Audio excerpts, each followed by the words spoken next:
Brahmeti Paramatmeti Bhagwaneti Shabdyate. The Supreme can be realized in different phases, beginning with Brahman, leading on to Paramatma, and eventually culminating in Bhagwan.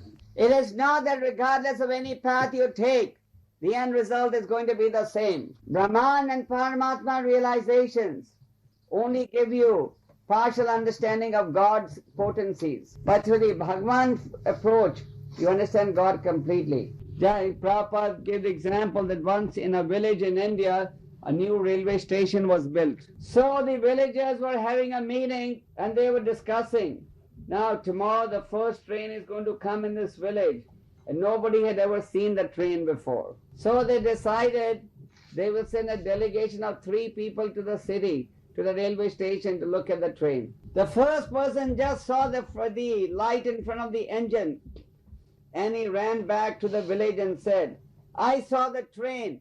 People said, what did it look like? And he said, oh, there's a light in the front. The second person waited a little longer. He saw the light in front of the engine, then he saw the engine, and he thought this was what the train looked like. So he ran back to the village and he gave his explanation of what the train looked like. The third person, he was more patient. He saw the front of the engine, the light, the engine, he saw all the compartments, and then he saw the train leave. So he went back to the village and he gave his explanation of what the train looked like. So of these 3 definitions, whose definition of the train is most complete? Similarly, understanding God through the Brahman and Paramatma features, they only give you partial understanding of God. We must understand that God is unlimited. You cannot say that God only has one son. Prabhupada said, the Christians say that God only has one son, but an ordinary man can have 100 sons. So how can you say that God can only have one son? So the devotee acknowledges the presence of God in the Archa Vigraha Murti form, and the devotee's desire is just to serve the deities. Just like in your Leningrad temple, you have these small Gaur Nitai deities. Now these deities are not installed deities, but so this does not mean that Gaur Nitai are not here.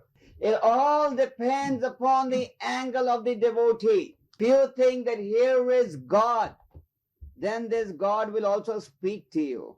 And if you say, oh, this is just 10 inches brass deities, or what some people say is Gaur Nitai, but maybe Gaur Nitai may not be. And how can God be in this deity? So the point is that we have to accept the inconceivable nature of God and the capacity for God to incarnate in his deity form. Rupa Goswami and Sanatan Goswami,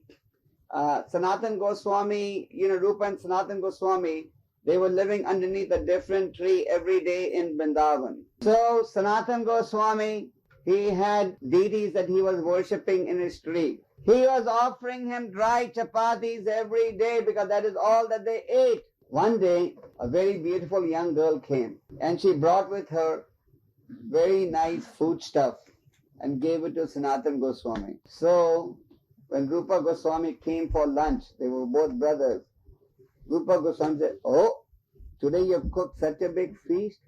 Where did he get his feast from? So Sanatan Goswami said, one very beautiful young girl had come. She gave me all these presents. So I cooked it. Rupa Goswami then said, this young girl was Srimati Radharani.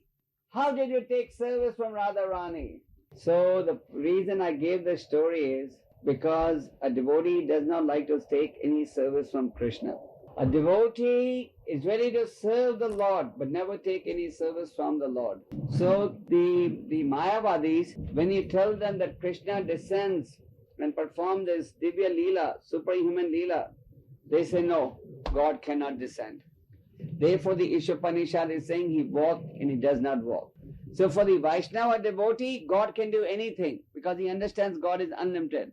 But for the Mayavadi, he thinks God is limited. So for him, God cannot walk. Prabhupada said, the Mayavadis are saying, God, you have no form, no eyes, no legs, no hands, no mouth. So for them, God is very, very far. And for the personalist devotees, God is very near. The devotee knows that if he approaches God through the process of devotional service, then God can be understood. And Krishna is within everything and outside of everything. So the contradictions in this verse reflect the contradictions in the vision of the personalist and the impersonalist. The devotee understands the inconceivable nature of God, and the impersonalist, they cannot understand the inconceivable nature